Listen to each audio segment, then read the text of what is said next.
Sabe, existe uma história nas Escrituras que realmente desafia a nossa compreensão de fé, de amor, de obediência. É a história de um pai, de um filho e de uma ordem divina que é quase impossível de se imaginar.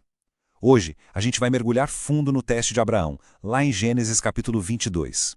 A questão central dessa história toda bem, ela é profundamente desconcertante.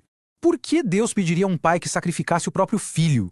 É uma ordem que parece ir contra absolutamente tudo que a gente entende sobre moralidade e amor. É esse o mistério que vamos tentar desvendar juntos. Então tudo começa com uma ordem divina que é, falando bem a verdade, inimaginável. A gente precisa lembrar que Abraão esperou anos por esse filho, Isaac, o filho da promessa. E agora, Deus pede de volta exatamente aquilo que ele mais valorizava no mundo.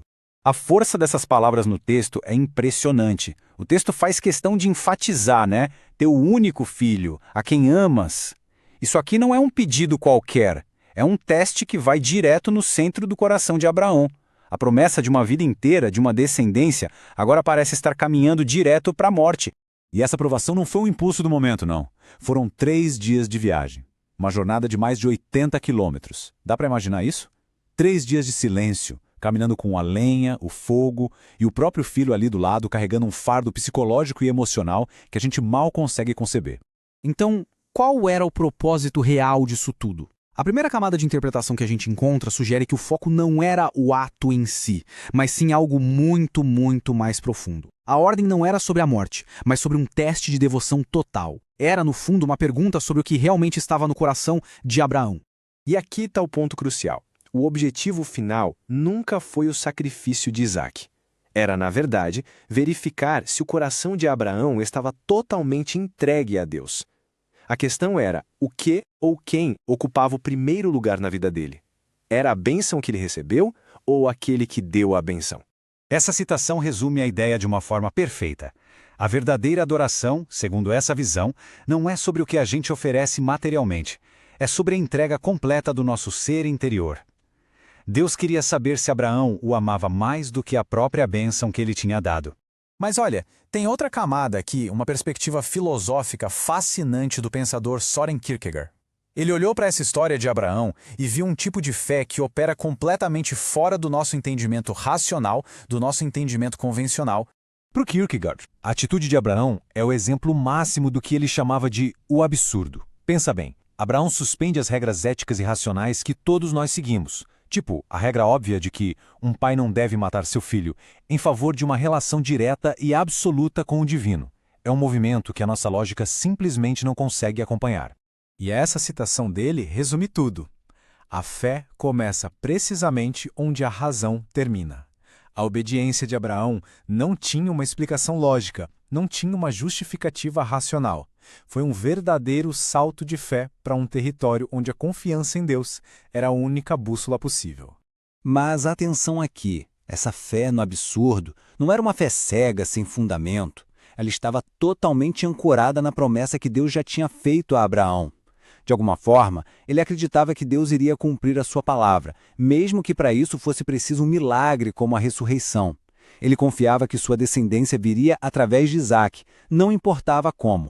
E agora a gente chega ao clímax da história. É aquele momento em que toda a tensão acumulada ao longo daqueles 3 dias de caminhada finalmente chega a uma resolução, lá no topo do Monte Moriá. A tensão aqui é quase insuportável, né? Olha só a sequência. A pergunta inocente de Isaac, a resposta cheia de fé de Abraão, o altar sendo construído, a faca erguida. E então, no último segundo possível, a intervenção divina. Uma voz do céu muda tudo. O teste estava completo. O coração de Abraão foi revelado. E nesse momento de alívio e gratidão imensos, Abraão nomeia aquele lugar de Jeová Jirê. Ele não sabia como, mas ele confiou que o Senhor proveria. E Deus proveu. Um carneiro preso pelos chifres num arbusto, o substituto para Isaac. Esse nome se torna um memorial eterno da fidelidade de Deus.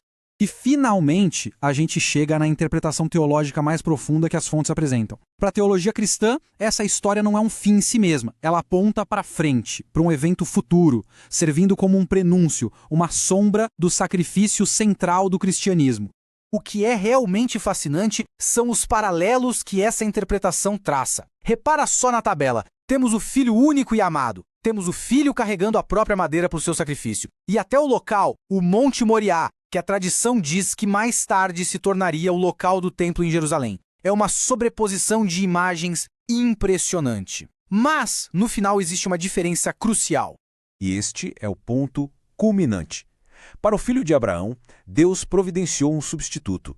Mas no Calvário, a teologia cristã afirma que Deus não poupou o seu próprio filho.